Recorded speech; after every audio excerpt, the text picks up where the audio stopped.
Si mimi nilisimama hapa nikasema tutaunganisha Kenya iwe moja. Wale wa ukabila, wale wa chuki, wale wa migawanyiko, tutawaonyesha barabara ya kwenda nyumbani.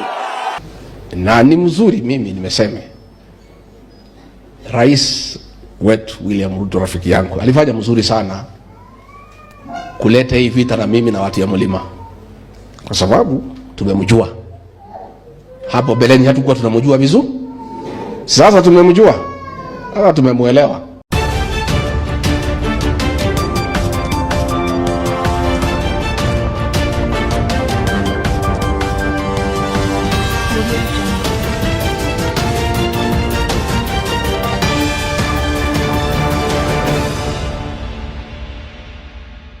Hello everyone, how was your day?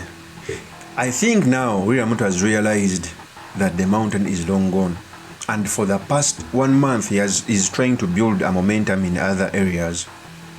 When Ruto was ascending to power, he made frequent visits to the mountain because it was a ripe voting basket, and indeed he was able to be voted in this region. But after the impeachment of GACHAGUA, he has come to realize that the mountain has moved on and now is engaging other regions. Today, William Ruto was in KISUMU. I think in the last 10 visits William Ruto has made, almost 90% have been in other regions, which has not always been the case. So he's now trying to build a bearing in other regions so that he can isolate the mountain Kenya. And I think even the mountain must be vigilant not to be isolated. They must start moving forward to form coalitions. Among the right coalition is the Ukambani, and I think they must move. Although my intelligence tells me that Ruto is planning to also bring Kalonzo Musyoka as the interior minister so that he can isolate Mount Kenya further. So in this episode, I've come to talk about the tour of William Ruto and the comments he made in KISUMU that Rigathi Gachagua was hounded out of government because of tribalism, what it means for our politics, and most importantly, the study materials we can learn from the politics of our nation. But before I do this, I want to let you know that if you are new to this channel, please subscribe.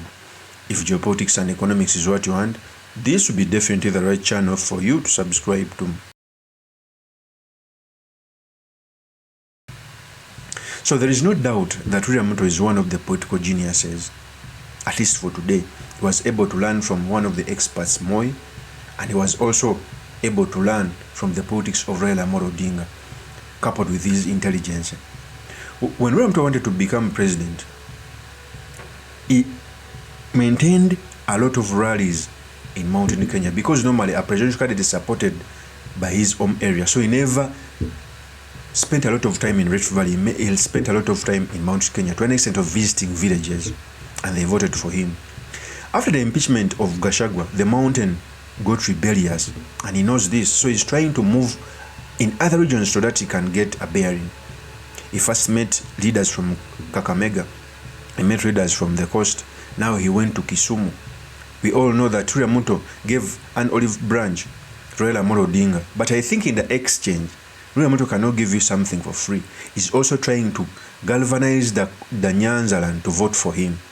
And I know that, God forbid, if Raila Amolo Odinga is dead right now, the Nyanza can vote for William Ruto, because they will see as if he has helped Raila. But even if Raila is still available, even if he wins the AU chairman position, he will come back and stand for presidency, because that is his calling, not the AU chairman position. So William Ruto is using this chance to get a few support in the Nyanza and other Raila strongholds like the Western. And today, ladies and gentlemen, he was in KISUMU and gave the reason as to why they impeached Rigathi Gachagua. That's why I keep on telling people that the accusation which were brought before Gachagua to impeach him, they were frivolous. The actual thing was political, because Ruto feared of what Gachagua would become in the near future. And today, William Ruto has decided to give a reason as to why he impeached Gachagua. Before I proceed, I want to give you a tape when William Ruto was talking about this. Here is the tape. Watu wa KISUMU tunaelewana jameni? Mimi nawauliza, si mimi nilisimama hapa nikasema tutaunganisha Kenya iwe moja. Wale wa ukabila, wale wa chuki, wale wa migawanyiko, tutawaonyesha barabara ya kwenda nyumbani. Mimi nauliza nyinyi watu wa Kisumu, munasema tuunganishe Kenya iwe moja? Munasema tuache ukabila na kutengana na chuki na migawanyiko, na wale wote wanaoshiriki ibada ya ukabila na chuki na migawanyiko waende wapi? Waende wapi? Waende wapi? Watembee wapi? Wataenda nyumbani. Mimi nataka niwaulize, nikiongea na nyinyi hapa saa hizi, si mimi nilikubali nikasema siku moja Agwambo alinisaidia. Siku moja. Tunakubaliana? Tuko pamoja? Tuko pamoja jameni?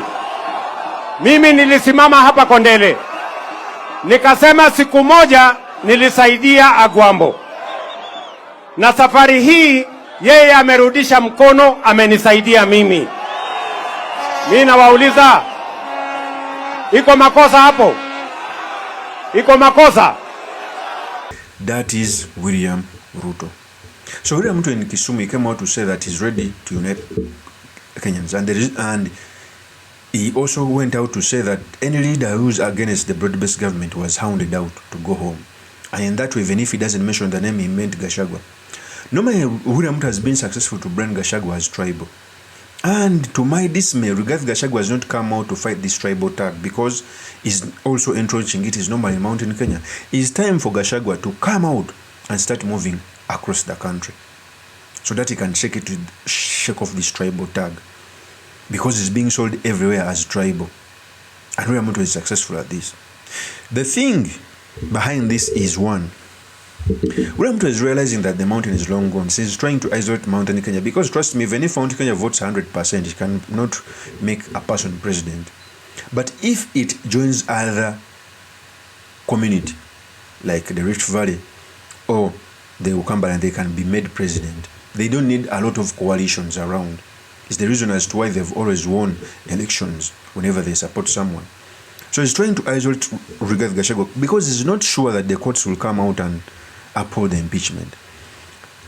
Among all glaring issues, I don't think the court can, even the mistake they made to lift their conservative orders, I don't think that they will make Gachagua, they will uphold Rigathi Gachagua's impeachment. So but even if they uphold it, a person Gachagua will support, the amount in the person will support will win the presidency. That's the fact. Okay? To show that Gachagua is determined to take William Ruto home, when Gachagua was in Muranga, he came out to say that it's good that William Ruto started a battle with the people of Mount Kenya, and they now know how to plan and take him home. And Rigathi Gachagua said these statements. Here is the tape. Mimi nimesema na ni mzuri nirudie. Naendelea kuongea na watu. Viongozi wetu wa kanisa tunaongea. Wafanyi biashara wetu tunaongea. Professionals wetu tunaongea. Hao viongozi wale wako na akili na wanapenda watu wetu tunaongea. Januari hii nitamueleza vile tumesikizana.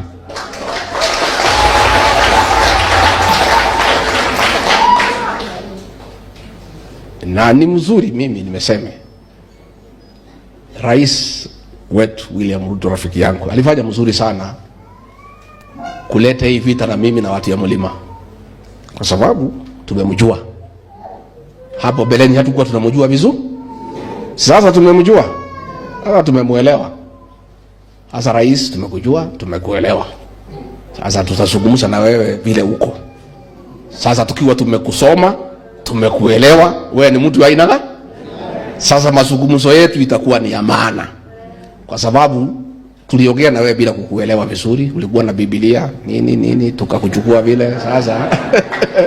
Sasa tumejua wewe na sasa tukija kwa mazungumzo itakuwa ni mazungumzo ya heshima, kwa sababu tumekuelewa wewe ni nani. Na ni mzuri umetoa hii vita mapema, kwa sababu kama ungetoa baada ya second term ungetusumbua, si ndio? Umejitokeza mapema tukajua wewe ni mtu ya rangi gani.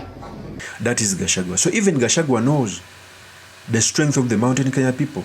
He knows that the Mountain Kenya know a lot of politics. They cannot be taken for granted.